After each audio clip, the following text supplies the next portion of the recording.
आइए प्रिय बच्चों, हम प्रश्नावली 5C का प्रश्न संख्या 3 बताने चल रहे हैं, जो कि सवाल बहुत आसान है। सिर्फ आप वीडियो में बने रहिए, बहुत अच्छे से समझ में आएगा आप लोग को। जैसा कि प्रश्न संख्या 3 लिखा है, निम्नांकित के गुणनखंड कीजिए। गुणनखंड करना है, जो कि बहुत आसान है। इन दोनों में पहले देखिए क्या कॉमन है। यहाँ ए स्क्वायर है, यहाँ बी स्क्वायर है, तो इसका मतलब इसमें कुछ नहीं कॉमन है, ए बी नहीं कॉमन है, ठीक, क्योंकि अलग अलग संख्या है। अब यहाँ देखते हैं, गिनती में देखते हैं, अंक में देखते हैं। यहाँ 50 दिया है, यहाँ 32 दिया है, तो 50 में भी 2 कॉमन है और 32 में भी 2 कॉमन है। ठीक है, कैसे 2 कॉमन है? हम 50 को लिख सकते हैं 25 गुणे 2, इसे लिख सकते हैं 16 गुणे 2। और 16 और 25 में कुछ नहीं कॉमन है, सिर्फ वही 2 कॉमन है। 2 अगर हम कॉमन ले लेते हैं तो अंदर आपका बचेगा प्रिय बच्चों 25 ए का स्क्वायर माइनस 16 बी का स्क्वायर। यह कैसे हुआ, आप लोग को समझ में आया कि नहीं आया? अगर नहीं आया तो एक बार फिर से देख लीजिए। अगर 2 का गुणा हम 25 में करते तो 50 ही होगा। देखो 25 दूनी 50 ए स्क्वायर होगा, जो कि यहाँ लिखा है। फिर 2 का गुणा 16 में होगा, 16 दूनी 32 बी स्क्वायर होगा, जो कि यहाँ पे लिखा है। ठीक है, अब यहाँ एक स्टेप आपको समझ में आ गया होगा। आइए अगले स्टेप पे चलते हैं। 2 ऐसे आपका बाहर रहेगा। अब यहाँ देखते हैं, हम 25 को ऐसे लिख सकते हैं 5 ए का स्क्वायर। देखिए अगर हम 5 का स्क्वायर करते हैं 25 होगा, और ए का स्क्वायर करते तो ए स्क्वायर हो जाएगा। इसी प्रकार इसको हम लिखते हैं 4 बी का स्क्वायर। ठीक है प्रिय बच्चों, 4 का स्क्वायर करेंगे 4 चौक 16 होगा, और फिर बी का स्क्वायर करेंगे तो बी स्क्वायर होगा। ठीक है, अब यहाँ देखिए ए स्क्वायर माइनस बी स्क्वायर का फार्मूला लग जाएगा, तो आप वही फार्मूला लगा दीजिए। 2 आपका बाहर रहेगा, 5a माइनस 4b एक कोष्टक में, अगले कोष्टक में होगा 5a प्लस 4b। ठीक है प्रिय बच्चों, एक छोटा सा फार्मूला है, आप लोग को बताया गया है, जैसे कि हम यहाँ सूत्र लिख रहे हैं। अगर ए स्क्वायर माइनस बी स्क्वायर है तो एक कोष्टक में होता है ए माइनस बी, दूसरे कोष्टक में होता है ए प्लस बी। यह सूत्र आप लोग जानते होंगे, सर्वसंख्या में हमने यह सूत्र बताया था। ठीक है प्रिय बच्चों, ये आपका आंसर होगा। आइए, ये तो प्रश्न संख्या 3 का पहला सवाल था। प्रश्न संख्या 3 का हम दूसरा सवाल बताने चल रहे हैं, जो कि लिखा है 32 ए की पावर 4। क्या लिखा है प्रिय बच्चों? 32 32 ए की पावर 4, फिर माइनस करके लिखा है 16,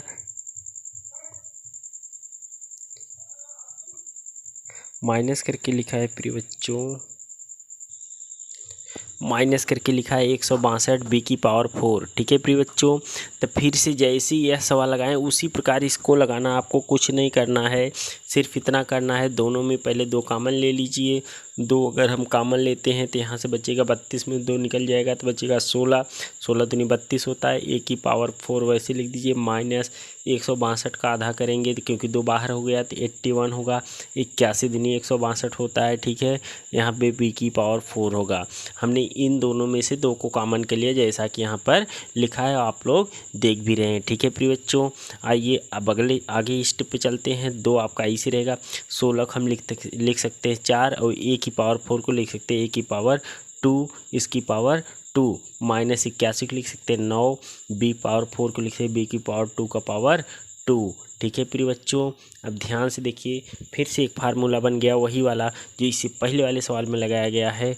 वीडियो को स्क्रॉल करके ऊपर थोड़ा सा करते हैं, ध्यान से देखिएगा। जो इससे पहले फार्मूला लगाएं वही फिर से यहाँ लग जाएगा। 2 आपका यहीं रहेगा, 4 ए, अब देखिए एक कोष्टक में ए स्क्वायर माइनस बी स्क्वायर ऐसा है, तो एक में प्लस एक में माइनस होगा। 4 ए स्क्वायर माइनस हो जाएगा 9 बी स्क्वायर एक कोष्टक में, दूसरे में होगा 4 ए स्क्वायर प्लस 9 बी स्क्वायर प्रिय बच्चों। लेकिन अभी ये आपका आंसर नहीं है, प्लस वाले में कोई फार्मूला नहीं लगेगा, इस माइनस वाले को एक बार और आप उसी प्रकार से फार्मूला लगा देंगे। देखिए सेट करते हैं कैसे। 2 आपका ऐसे रहेगा, 4 को आप लिख सकते हैं 2, और ए स्क्वायर को ए करके ऐसे स्क्वायर कर सकते हैं, माइनस 9 को लिख सकते हैं 3, और बी को लिख सकते हैं बी इसका स्क्वायर। अब यहाँ पे हम करली ब्रैकेट मतलब मझला ब्रैकेट का इस्तेमाल कर देते हैं। यहाँ होगा 4 ए स्क्वायर प्लस 9 बी स्क्वायर होगा प्रिय बच्चों। ठीक है, अब यहाँ देखिए ए स्क्वायर माइनस बी स्क्वायर एक बार और फार्मूला लग जाएगा, तब वही आपका आंसर आ जाएगा प्रिय बच्चों। ध्यान से देखिएगा, अब यहाँ लिखेंगे 2, अब एक कोष्टक में प्लस होगा एक कोष्टक में माइनस होगा, यही संख्याएं। तो पहले हम माइनस लिखते हैं 2a माइनस 3b, अगले कोष्टक में होगा 2a प्लस 3b, और अगले क्वेश्चन ए वाली संख्या होगा। ठीक है, कौन सी संख्या है? 4a² प्लस 9b² प्रिय बच्चों, यही आपका इसका आंसर है और यही है इसका गुणनखंड है प्रिय बच्चों। अगर कहीं समझ में नहीं आता है तो एक बार वीडियो पुनः देख लीजिए, फिर नहीं समझ में आता आप कमेंट करिए, हम उसका जवाब आपको फिर से देंगे। ठीक है प्रिय बच्चों, आइए इसका अगला सवाल देखते हैं। देखिए प्रिय बच्चों, जैसा कि लिखा है 4a² माइनस 9/4a², तो आप इसको भी स्क्वायर के रूप में, वर्ग के रूप में सेट करिए। जैसे 4 को हम लिख सकते हैं 2 और a² को लिख सकते हैं 1 का स्क्वायर। ठीक है, ऐसा लिख सकते हैं। फिर माइनस लिखा है, अब 9 को हम क्या लिख सकते हैं? 3/4 को लिख सकते हैं 2a पूरे का पावर 2 लिख सकते हैं, क्योंकि 3 का स्क्वायर करेंगे 9 हो जाएगा, जैसा कि 9 दिया है। 2 का स्क्वायर करेंगे 4 हो जाएगा, 1 का स्क्वायर करेंगे a स्क्वायर हो जाएगा। ठीक है प्रिय बच्चों, अब यहाँ देख रहे हैं फार्मूला लग रहा है a² माइनस b² का। ठीक है, आप लोग अगली लाइन में यहाँ से लिखिएगा, हम इसी में आगे बढ़ा दे रहे हैं। ठीक है, ध्यान से देखिए क्या लिखेंगे। एक कोष्टक में माइनस होगा, एक कोष्टक में प्लस होगा, जैसा कि इससे पहले वाले सवाल में आपने देखा है। यहाँ लिखेंगे क्या, ध्यान से देखिएगा, 2a माइनस 3/2a, ये तो माइनस वाला हो गया। इसी प्रकार लिखेंगे 2a प्लस 3/2a, ये आपका आंसर होगा प्रिय बच्चों। ठीक है, अगर नहीं समझ में आता आप कमेंट बॉक्स में ज़रूर कमेंट करिए, लेकिन कमेंट करने से पहले एक बार वीडियो पुनः ज़रूर देख लीजिएगा प्रिय बच्चों। ठीक है, आइए चौथा सवाल को हम देखते हैं। बुक में आपका सीरियल नंबर रोमन नंबर में 1 2 3 लिखा है, लेकिन हम ABCD के रूप में लिख रहे हैं, उससे आप घबराना मत। आप क्रम से पहला, दूसरा, तीसरा, चौथा देखेंगे, आपको पूरा सवाल मिलेगा प्रिय बच्चों। यह सवाल लिखा है आपका a प्लस b का स्क्वायर, फिर माइनस करके लिखा है a माइनस b का स्क्वायर। ठीक है प्रिय बच्चों, अब फिर से देख रहे हैं, इस पूरे को आप a मान लो, इस पूरे को b मान लो। a² माइनस b² का फार्मूला है, तो एक बार माइनस वाला लगेगा, एक बार प्लस वाला लगेगा।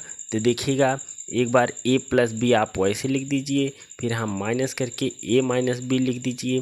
फिर अगले कोष्टक में आपका होगा a प्लस b, फिर यहाँ पे प्लस करके लिखा जाएगा a माइनस b। ठीक है, फार्मूला वही पहले वाला ही सब जगह लग रहा है, जो कि हमने लिख के बताया था। एक बार यहाँ फिर से लिख के दिखा दे रहे हैं। अगर a² माइनस b² होता है तो एक कोष्टक में a माइनस b, दूसरे कोष्टक में होता है a प्लस b। ठीक है प्रिय बच्चों, इसी फार्मूले का यूज यहाँ भी किया गया है। तब आइए अगली लाइन में देखते हैं क्या होता है। देखिए, अगर इस माइनस का अंदर गुणा होगा तो ए वाला माइनस हो जाएगा, ए वाला प्लस हो जाएगा। देखिए a plus b minus a plus b, ये होगा। और दूसरे कोष्टक में यहाँ देखिए, यहाँ तो कुछ है ही नहीं है, प्लस का गुणा माइनस प्लस में करेंगे तो वही चिन्ह रहेगा, बदलेगा ही नहीं।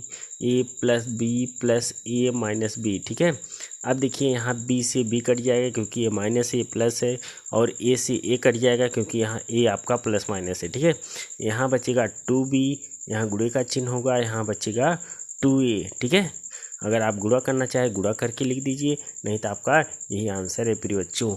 ठीक है, ये आपका चौथा पार्ट था। ठीक है, वीडियो लंबा ना हो इसलिए हम आप लोग को छोटा वीडियो ही बनाते हैं, ताकि आप पूरा देखें और किसी प्रकार कोई दिक्कत ना हो। ठीक है प्रिय बच्चों, इसी प्रकार इसमें बहुत से सवाल दिए हैं, ऐसे करना आप करिएगा।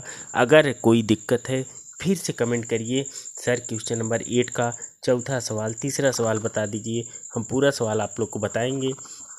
इसी प्रकार आप एक बार हल करने की कोशिश करिए प्रिय बच्चों। ठीक है, आइए इस वीडियो में बस इतना ही। आइए अगला सवाल अगले वीडियो में देखते हैं। ठीक है प्रिय बच्चों, धन्यवाद।